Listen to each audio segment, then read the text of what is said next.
देहरादून में आगामी monsoon season को देखते हुए राज्य सरकार और आपदा प्रबंधन विभाग पूरी तरह से अलर्ट मोड में नजर आ रहे हैं। इसी कड़ी में मुख्यमंत्री पुष्कर सिंह धामी ने आपदा प्रबंधन विभाग और विभिन्न संबंधित विभागों के अधिकारियों के साथ समीक्षा बैठक कर तैयारियों का जायजा लिया। मुख्यमंत्री धामी ने अधिकारियों को निर्देश दिए कि मानसून शुरू होने से पहले सभी आवश्यक व्यवस्थाएं पूरी कर ली जाएं ताकि किसी भी आपात स्थिति का प्रभावी ढंग से सामना किया जा सके। उन्होंने कहा कि उत्तराखंड के लिए मानसून हमेशा चुनौतीपूर्ण रहा है, इसलिए सभी विभाग आपसी समन्वय के साथ कार्य करें। बैठक में सड़क, परिवहन, बिजली, पेयजल, खाद्य आपूर्ति, लोक निर्माण विभाग और बीआरओ सहित विभिन्न एजेंसियों ने अपनी तैयारियों की जानकारी दी।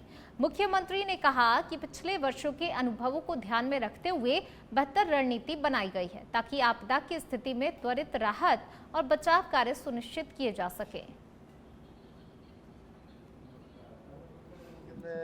हमारे लिए बहुत चुनौती होता है, इसलिए मानसून की तैयारियों के संबंध में आज विस्तृत रूप से आपदा प्रबंधन ने समन्वय करते हुए सभी विभागों के साथ बैठक की है। सभी विभागों ने अपनी तैयारियां मानसून को लेकर जो करी हैं, आने वाले समय में कहां पर किस प्रकार की चुनौतियों का सामना करना पड़ सकता है, कौन सी आवश्यकताएं हो सकती हैं, सड़क, परिवहन, बिजली, पानी, खाद्य विभाग, हमारे लोक निर्माण विभाग, एसडीआरएफ, एनडीआरएफ, बीआरओ सभी विभाग थे और सभी ने अच्छी तैयारी की है।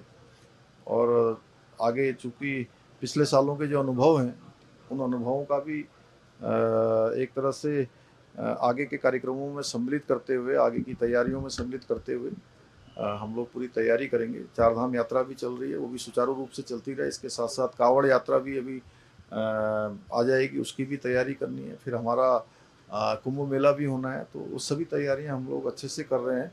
और अच्छी बात यह है कि ब्रिक्स सम्मेलन में हमारे राज्य के जो आपदा प्रबंधन का जो हमारा मॉडल है, उसकी सराहना हुई है। हमारा उससे प्रोत्साहन हुआ है राज्य का, चाहे वो धराली में आपदा में जिस समय पूरी मशीनरी ने काम किया हो या सिलकारा टनल के रेस्क्यू अभियान में काम किया हो, वो सभी आज देश और दुनिया की नज़र में आए हैं। मैं सभी को उसके लिए बधाई भी देता हूँ। उत्तराखंड में 2027 विधानसभा चुनाव से पहले सियासी पारा चढ़ा है। बीजेपी अपनी उपलब्धियां तो कांग्रेस सरकार की कमियों को मुद्दा बना रही है।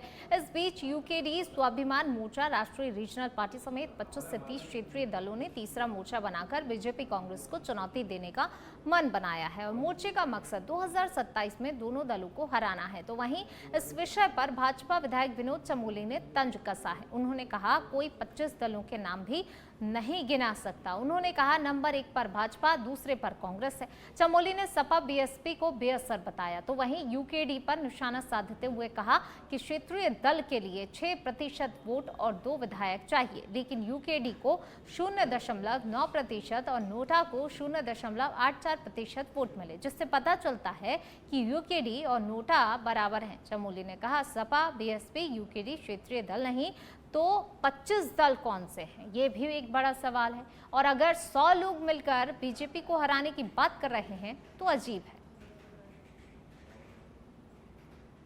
क्षेत्रीय दल होने के लिए आपको टोटल वोट का 6% वोट चाहिए होता है और अगर विधानसभा सदस्य हो तो कम से कम 2 सदस्य आपके होने चाहिए, तब आप क्षेत्रीय दल की श्रेणी में आते हैं। यूकेडी को पिछले चुनाव में 0.9% वोट पड़ा हुआ है, 1% भी पूरा नहीं पड़ा हुआ है और 0.84% नोटा पड़ा था। तो आज नोटा और यूकेडी बराबरी में खड़े हैं। यूकेडी नोटा है उस हिसाब से तो पैरामीटर्स में यूकेडी कहीं पर भी क्षेत्रीय दल नहीं बनता है। जब यूकेडी क्षेत्रीय दल नहीं हो पा रहा है, सपा यहाँ का क्षेत्रीय दल नहीं है, बसपा का भी वोट परसेंटेज उतना नहीं है, वो भी 4% के लगभग कहीं है और एक ही आज की डेट में, उस समय तो 2 जीत गए तो क्षेत्रीय दल कह सकते थे, लेकिन आज एक ही उनका विधायक है तो क्षेत्रीय दल उसको भी नहीं कहा जा सकता है। तो जब ये बड़े तीनों दल सपा, बसपा और यूकेडी उत्तराखंड के, ये तीनों दल ही क्षेत्रीय दल नहीं मेरी नजरों में है, तो है कौन से 20-25? अब 20-25 लोग हो सकते हैं, उनके साथ 2-2, 4-4 लोग हो तो 100 लोग हो सकते हैं। तो 100 लोग मिलकर बीजेपी को हराने की बात करते हैं तो थोड़ा सा बात तो थोड़ा अजीब सी है, पर है, देखेंगे। देहरादून से खबर है, जहां लगातार बढ़ रही महंगाई, रसोई गैस, पेट्रोल, डीजल एवं दैनिक उपयोग की वस्तुओं की बढ़ती हुई कीमतों के विरोध में आज युवा कांग्रेस प्रदेश महासचिव स्वाति नेगी के नेतृत्व में एस्ले हॉल चौक में धरना प्रदर्शन किया गया। इस दौरान युवा कांग्रेस के पदाधिकारी एवं कार्यकर्ता बड़ी संख्या में सड़कों पर उतरे और केंद्र और राज्य सरकार के खिलाफ बढ़ती हुई महंगाई पर आवाज बुलंद की। युवा कांग्रेस की महासचिव स्वाति नेगी ने इस दौरान बढ़ती महंगाई को लेकर केंद्र और राज्य सरकार पर निशाना साधते हुए कहा कि लगातार बढ़ती महंगाई से आमजन परेशान है, लेकिन आमजन की आय में कोई वृद्धि नहीं हो रही है, इसलिए सरकार को आमजन की सुध लेनी चाहिए। महंगाई बढ़ती ही जा रही है, इनकम का कोई साधन है तो बढ़ते हुए नजर नहीं आ रहा है। लेकिन जो उत्तराखंड की सरकार है उसका सारा ध्यान विज्ञापनों की ओर है, वो सिर्फ अपनी पीठ चटकाने में लगी है। लेकिन आम जनता की जो परेशानी है, महंगाई, पेट्रोल का दाम है, सिलेंडर के दाम है, आम जनता के जीवन चलते थे। उत्तराखंड की सरकार को कोई समझ नहीं है। आने वाले समय में हमारे प्रदेश में चुनाव है तो वो कह रहे हैं कि प्रदेश में कोई मुद्दा नहीं है, युवाओं को रोजगार नहीं है, जो भी पेपर कंडक्ट कराए जा रहे हैं वो लीक हो रहे हैं, तो समस्या चंपावत में भारतीय सेना द्वारा युवाओं में राष्ट्र प्रेम, सैन्य अनुशासन और देश सेवा की भावना जागृत करने के उद्देश्य से नो योर आर्मी कार्यक्रम का आयोजन किया गया। गौरल चौड़ मैदान में आयोजित इस भव्य वेपन एवं इक्विपमेंट डिस्प्ले में 13 विद्यालयों और महाविद्यालयों के 956 विद्यार्थियों ने भाग लिया। कार्यक्रम में सेना के आधुनिक हथियारों, आर्टिलरी गनों, इलेक्ट्रॉनिक निगरानी प्रणालियों और अन्य अत्याधुनिक उपकरणों का प्रदर्शन किया गया। तो वहीं विद्यार्थियों और एनसीसी कैडेट्स को इन उपकरणों को नजदीक से देखने और समझने का भी अवसर मिला। सेना के अधिकारियों ने छात्रों को उपकरणों की कार्यप्रणाली के साथ साथ अग्निवीर योजना, एनडीए और सीडीएस जैसी करियर संभावनाओं की जानकारी भी दी। हैंड्स ऑन एक्सपीरियंस ने कार्यक्रम को और रोमांचक बनाया, जिसमें छात्रों ने उत्साहपूर्वक भाग लिया। अधिकारियों ने कहा, इस पहल का उद्देश्य केवल सैन्य शक्ति का प्रदर्शन नहीं, बल्कि युवाओं और सेना के बीच संवाद और विश्वास को मजबूत करना है।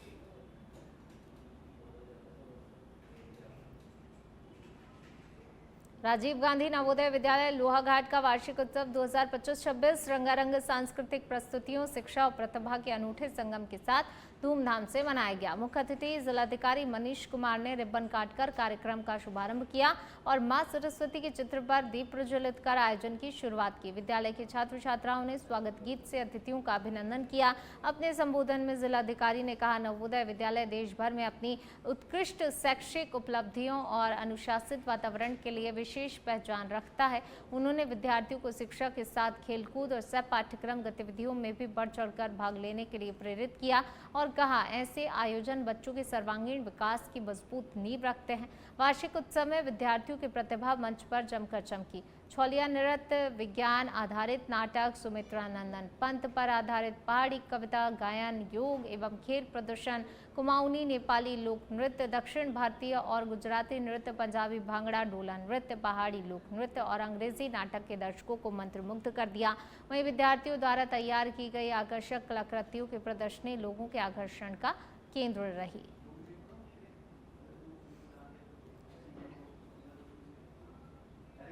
ऊधम सिंह नगर जिले के गदरपुर के रामजीवनपुर क्षेत्र में एक बंद मकान से दिव्यांग महिला का सड़ा गला शव मिलने से हड़कंप मच गया।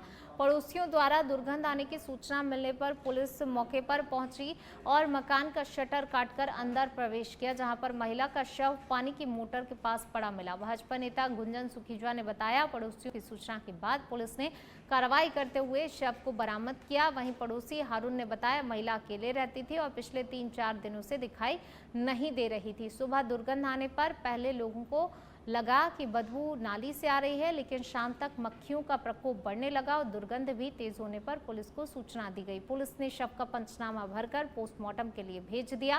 प्रथम दृष्टया महिला की मौत कई दिन पहले होने की आशंका जताई जा रही है। पुलिस पूरे मामले की जांच में जुटी है।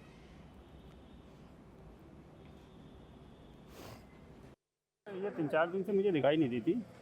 सुबह थोड़ा सा मुझे ऐसा लगा था इनका गेट अंदर से बंद है, अंदर से तो लोग था ये गेट में, मैंने अभी देखा। और उसके बाद में सुबह थोड़ी स्मेल आई थी, तो थोड़ा मैंने नज़रअंदाज करा, मुझे हो सकता है नाली में से आ रही हो। मैं शादी में चला गया, शादी से मैं 3 बजे वापसी आया तो मैंने देखा इधर को, तो यहाँ पे मक्खी भिनक रही है, स्मेल थोड़ी सी बढ़ गई थी। इसी के बाद फिर मैंने हमारे एक दोस्त हैं उन्हें बुलाया। उन्हें बुलाने के बाद में मैंने उनसे मशवरा लिया, मैंने इनके घर वालों को फ़ोन करा जाए, क्या पुलिस वालों को फ़ोन करा जाए? तो बोले नहीं, पहले थाने फ़ोन करो। फिर थाने फ़ोन कराया, जावेद भाई नहीं फ़ोन कराया। तो पुलिस आई तो क्या देखा उन्होंने? आके देखा तो ये कि गेट तोड़ा, पहले तो अंदर तो लोग लगा हुआ था, ग्लैंडर से काटा गया। पहली बात तो अकेले किसी को रहना नहीं चाहिए, छोड़ना नहीं चाहिए। हम सब लोगों को चिंता उनकी करनी चाहिए, और अगर किसी भी प्रकार से ऐसी स्थिति आती है तो निश्चित तौर पर रोज़ का उनसे संवाद, रोज़ की उनसे बातचीत, रोज़ का उनसे मिलना जुलना, इस प्रकार की चीज़ें रहनी चाहिए। वैसे तो किसी को भी, चूँकि हम सब कहा जाए कि भारत एक ऐसा देश है जहाँ परिवार प्रधान देश है, यहाँ आज भी परिवार एकत्र रहते हैं, इकट्ठे रहते हैं, तो हम सबको एक साथ रहना चाहिए। और वास्तव में इस प्रकार की घटना से मन बहुत दुखी होता है कि आज अगर इस प्रकार की घटनाएं भारत देश के अंदर होती हैं तो कहीं ना कहीं। जमनीपुर तप्पड़ क्षेत्र में गुलदार की आमद से ग्रामीणों में दहशत का माहौल है। बताया जा रहा है गुलदार आबादी क्षेत्र में घुसकर एक घर के आंगन तक पहुंच गया, जिससे स्थानीय लोगों में भय व्याप्त हो गया। सूचना मिलने पर वन विभाग की टीम मौके पर पहुंची और क्षेत्र में निगरानी बढ़ा दी है। वन कर्मियों द्वारा रात्रि गश्त शुरू कर दी गई है। साथ ही ग्रामीणों से सतर्क रहने, अनावश्यक रूप से रात के समय घरों से बाहर ना निकलने की अपील की गई है। वन विभाग ने लोगों को सलाह दी है कि बच्चों को अकेले बाहर ना भेजें, पालतू पशुओं को सुरक्षित स्थान पर रखें और गुलदार दिखाई देने पर उसे घेरने या भगाने का प्रयास ना करें, बल्कि तत्काल ही वन विभाग को सूचना दें। ग्रामीणों ने वन विभाग से क्षेत्र में पिंजरा लगाने और लगातार गश्त बढ़ाने की मांग की है, ताकि किसी अप्रिय घटना से बचा जा सके।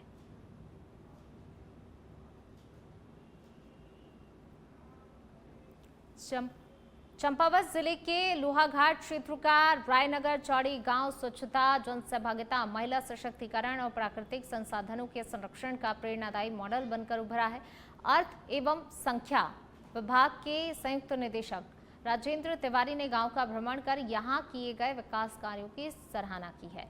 निरीक्षण के दौरान उन्होंने पारंपरिक नौलों, पंचायत भवन, पुस्तकालय, विवाह भवन, प्रधानमंत्री आवासों, संपर्क मार्गों और व्यायामशाला का भी अवलोकन किया है। इसके साथ ही महिला स्वयं सहायता समूह से संवाद किया, ग्रामीण विकास में उनकी भूमिका को महत्वपूर्ण बताया। राजेंद्र तिवारी ने कहा, रायनगर चौड़ी ये साबित करता है कि जागरूक ग्रामीणों और सामूहिक प्रयासों से सीमित संसाधनों में भी किसी गांव को आदर्श स्वरूप दिया जा सकता है। उन्होंने गांव की स्वच्छता, प्राकृतिक जल स्रोतों के संरक्षण और सामुदायिक सहभागिता की प्रशंसा की। तिवारी ने कहा, ये गांव केवल चंपावत ही नहीं बल्कि पूरे उत्तराखंड के लिए प्रेरणादायी मॉडल बन चुका है।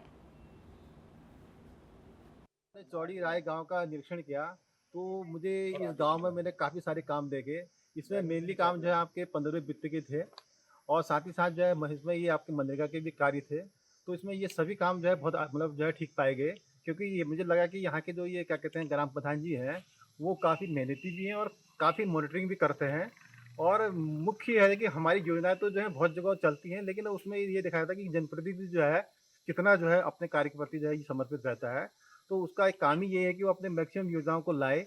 और इन्होंने कुछ योजनाएं मेरे से भी कहा है, रिक्वेस्ट की है कि इनको जिला योजना में या किसी मतलब दूसरी योजना में देके जो है इनका कुछ बाकी जो कुछ काम है उनको जो है पूर्ण करने के लिए इनको जो है ये क्या कहते हैं ये पत्र। मुख्यमंत्री पुष्कर सिंह धामी के निर्देशों के क्रम में आयोजित जनता मिलन कार्यक्रम एक बार फिर आमजन की उम्मीदों का मंच बनकर उभरा है। सोमवार को कलेक्ट्रेट सभागार में जिलाधिकारी मनीष कुमार की अध्यक्षता में आयोजित कार्यक्रम में जिले के विभिन्न क्षेत्रों से पहुंचे लोगों ने अपनी समस्याएं और शिकायतें प्रशासन के समक्ष रखी। जनता मिलन में 88 शिकायतें प्राप्त हुई, जिनमें से अधिकांश का मौके पर समाधान कर दिया गया, जबकि शेष मामलों के त्वरित निस्तारण के लिए संबंधित विभागों को समयबद्ध कार्रवाई के निर्देश दिए। कार्यक्रम में पेयजल, विद्युत आपूर्ति, सड़क निर्माण, प्रधानमंत्री आवास योजना, आयुष्मान कार्ड, कृषि उद्यान, सिंचाई, समाज कल्याण और राशन कार्ड से जुड़ी हुई समस्याएं प्रमुख रूप से उठाई गईं। जिलाधिकारी ने शिकायतों को गंभीरता से सुनते हुए अधिकारियों को जनहित को सर्वोच्च प्राथमिकता देने के निर्देश दिए। ग्राम चुराखर्क के ग्रामीणों ने जंगली जानवरों से फसलों की सुरक्षा के लिए चेन लिंक फेंसिंग की मांग की है, जिस पर कि मुख्य कृषि अधिकारी को प्रस्ताव तैयार करने के निर्देश दिए गए हैं। मुख्यमंत्री जी के दिशा निर्देशों के क्रम में और उनके मार्गदर्शन से जो जनपद में यहाँ पे प्रत्येक सोमवार को जनता दर्शन का कार्यक्रम आयोजित किया जाता है। इसमें विभिन्न प्रकार के कार्य जो बहुआयामी कार्य होते हैं या जिनमें एक से अन्य विभागों के समन्वय की आवश्यकता होती है, उन सभी पे यहाँ के सम्मानित नागरिक जो हैं वो अपने इश्यूज़ को जो है वो हमारे समक्ष रखते हैं और सभी अधिकारियों के द्वारा पूरी तन्मयता से उसको जो कार्य समक्ष में आते हैं उनकी पूर्ति के लिए जो है उसमें कार्यवाही भी की जाती है। इसके साथ साथ ही जो जनता मिलन में हमें मांग प्राप्त होती है, जैसे सड़कों की मांग है, कई जगह नए संयोजनों पानी के कनेक्शंस की मांग है, नए बिजली कनेक्शंस की मांग है, जो विद्युतीकृत तोप है उसमें विद्युतीकरण की मांग होती है। इस तरह कई सारी मांगें आती हैं। उन सभी मांगों पे जो एक तो उस पर उनका DPR बनाना, उनको योजनाओं में सम्मिलित करना और उसके लिए धनावंटन कराना, इन सब पर भी कार्य हो रहा है। जो वृहद हमारे यहाँ घेरबाड़ का कार्यक्रम देख रहे हैं, जो माननीय मुख्यमंत्री जी के द्वारा यहाँ प्रारंभ कराया गया है, उसका भी जो कहीं ना कहीं जो एक बेस रहा है। देहरादून से खबर है, जहां हरिद्वार अर्धकुंभ 2027 को लेकर सियासत गर्मा गई है। अल्मोड़ा में आयोजित एक जनसभा के दौरान कांग्रेस के पूर्व विधायक राजकुमार ठुकराल ने भाजपा सरकार पर गंभीर आरोप लगाते हुए कहा कि सत्ता प्राप्ति के लिए अर्धकुंभ में अप्रिय घटनाएं कराई जा सकती हैं। उन्होंने ये भी बयान दिया कि राजनीतिक लाभ के लिए सरकार को जनहानि से भी फर्क नहीं पड़ता। ठुकराल के इस बयान के बाद राजनीतिक माहौल गर्म हो गया है। भाजपा ने आरोपों को सिरे से खारिज करते हुए इसे भ्रामक और राजनीतिक बयान बताया है। भाजपा विधायक विनोद चमोली ने कहा कि अर्धकुंभ 2027 को शांतिपूर्ण और बेहतर व्यवस्थाओं के साथ आयोजित किया जाएगा। कांग्रेस जानबूझकर माहौल खराब करने का प्रयास कर रही है। चमोली ने ये भी कहा कि ठुकराल पहले भाजपा में थे और अब कांग्रेस में जाकर इस तरह के बयान दे रहे हैं, जो उनकी राजनीतिक मानसिकता को दर्शाता है। फिलहाल इस बयान को लेकर दोनों ही दलों में आरोप प्रत्यारोप तेज हो गए हैं। उनके आरोपों को सिरे से खारिज करते हैं। ऐसा कुछ नहीं है। पहले भी यहाँ कुंभ हुए हैं और अब भी कुंभ होगा। ये अर्धकुंभ है और ये कुंभ बहुत बढ़िया वातावरण में संपन्न होगा। बेहतर व्यवस्था हम लोग वहाँ पर कर रहे हैं और जिस तरह वो पैनिक फैलाना चाहते हैं, माहौल बिगाड़ना चाहते हैं, निश्चित तौर पर वो दुर्भाग्यपूर्ण है और कांग्रेस के लोगों को बाज आना चाहिए। जब जब उत्तराखंड के हितों की बात आती है, कहीं ना कहीं वो नकारात्मक बात करते हैं और ठुकराल तो स्वयं बीजेपी के कार्यकर्ता रहे हैं और इस सनातन की लाइन पर उन्होंने पूरी राजनीति की है, लेकिन कांग्रेस में जाकर उनका हृदय परिवर्तन इतना जल्दी हो जाएगा ऐसे मुझे उम्मीद नहीं थी और उनको ये नहीं भूलना चाहिए कि उनको भी उत्तराखंड में ही रहना है। आगे चल के भविष्य में पता नहीं क्या क्या परिवर्तन आते हैं, उन परिवर्तनों में वो कहाँ कहाँ जाते हैं, तो सब जगह ऐसी बातें बदलते रहेंगे तो लोग कैसे उनको गंभीरता से लेंगे। तो मैं समझता हूँ क्योंकि उन्होंने शुरू से सनातन की कहीं ना कहीं बात रखी है, हिमायती रहे हैं। अब एकदम से उसके उलट अगर बात कर रहे हैं तो निश्चित तौर पर लोग उनको बहुत हल्के में ले रहे हो।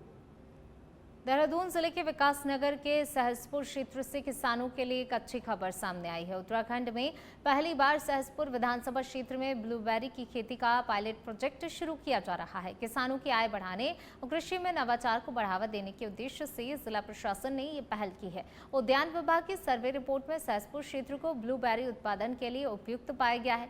पहले चरण में 10 किसानों का चयन किया गया है, जिन्हें 500 वर्ग मीटर क्षेत्र में खेती के लिए 500 ब्लूबेरी पौधे 80% अनुदान पर उपलब्ध कराए जाएंगे। किसानों को आधुनिक खेती, सिंचाई प्रबंधन और उत्पादन तकनीकों का प्रशिक्षण भी दिया जाएगा। अधिकारियों के अनुसार ब्लूबेरी एक उच्च मूल्य वाली फसल है, जिसकी बाजार कीमत 1000 से 1500 रुपए प्रति किलोग्राम तक पहुंच सकती है।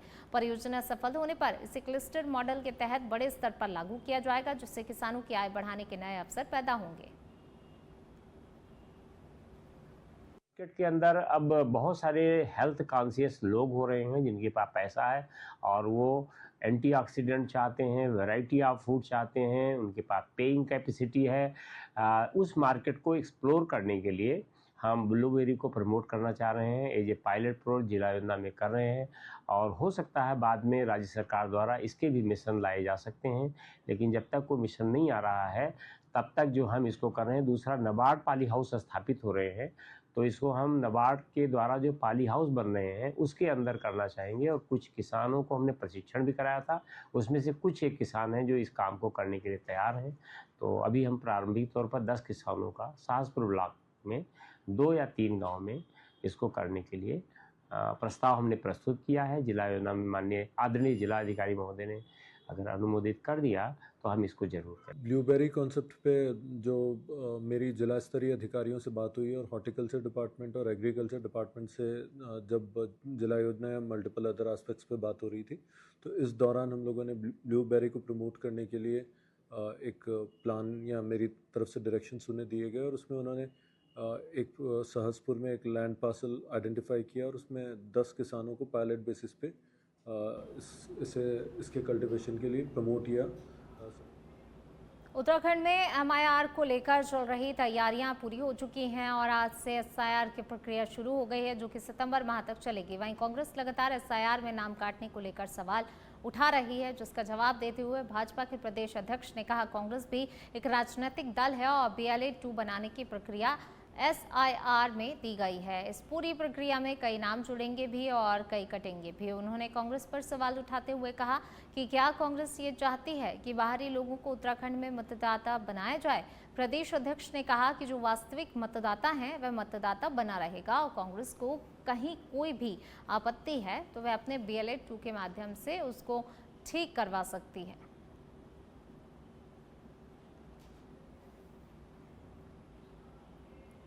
रुद्रपुर के विकास में युवाओं की भागीदारी सुनिश्चित करने के उद्देश्य से आयोजित नई सोच नया रुद्रपुर युवा संवाद 2026 में युवाओं ने भविष्य के रुद्रपुर को लेकर अपने सुझाव और विजन प्रस्तुत किए। होटल रेडिशन में आयोजित कार्यक्रम में महापौर विकास शर्मा ने कहा कि युवाओं के विचार ही शहर के विकास का आधार बनेंगे और हर अच्छे सुझाव को धरातल पर उतारने का प्रयास किया जाएगा। संवाद के दौरान युवाओं ने शिक्षा, रोजगार, स्वास्थ्य, यातायात, पर्यावरण, डिजिटल सुविधाओं और सुरक्षा जैसे मुद्दों पर अपनी राय रखी। युवाओं ने कल्याणी नदी के पुनर्जीवन, बेहतर ट्रैफिक व्यवस्था, डिजिटल शिकायत platform, smart waste management, sports academy और उच्च शिक्षा संस्थानों की स्थापना जैसे सुझाव दिए। महापौर ने बताया, कल्याणी नदी पुनर्जीवन, drainage system, sports complex, skill development और EV बस सेवा जैसी कई योजनाओं पर कार्य चल रहा है।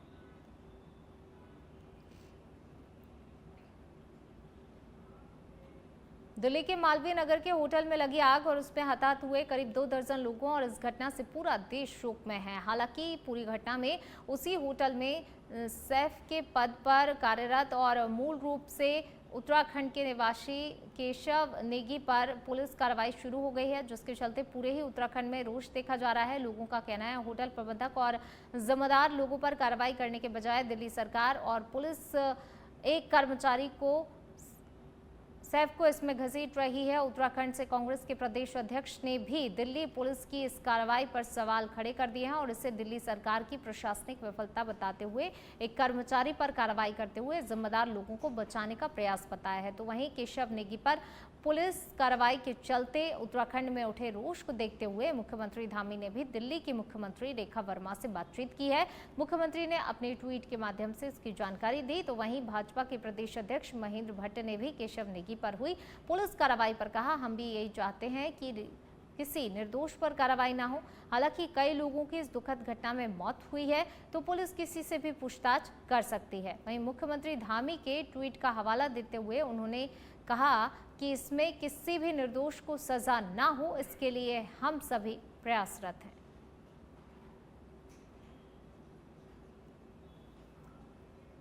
देहरादून के थानों में धार्मिक ढांचों पर कार्रवाई के बाद उठे विवाद पर भाजपा विधायक विनोद चमोली ने सफाई दी है। उन्होंने कहा कि सरकार के अभियान को मुस्लिम विरोधी बताना गलत है। यह अभियान पूरे ही उत्तराखंड में अतिक्रमण के खिलाफ चल रहा है। विनोद चमोली ने कहा, वन भूमि पर बनी तमाम मज़ारों को हटाया गया है, साथ ही जहां भी अतिक्रमण की सूचना मिल रही है सरकार कार्रवाई कर रही है। उन्होंने कहा कि मस्जिद या मदरसा अपनी जमीन पर और कानूनी तरीके से बनना चाहिए, इसलिए सरकारी भूमि पर अतिक्रमण कर कोई भी निर्माण होगा तो कार्रवाई होगी।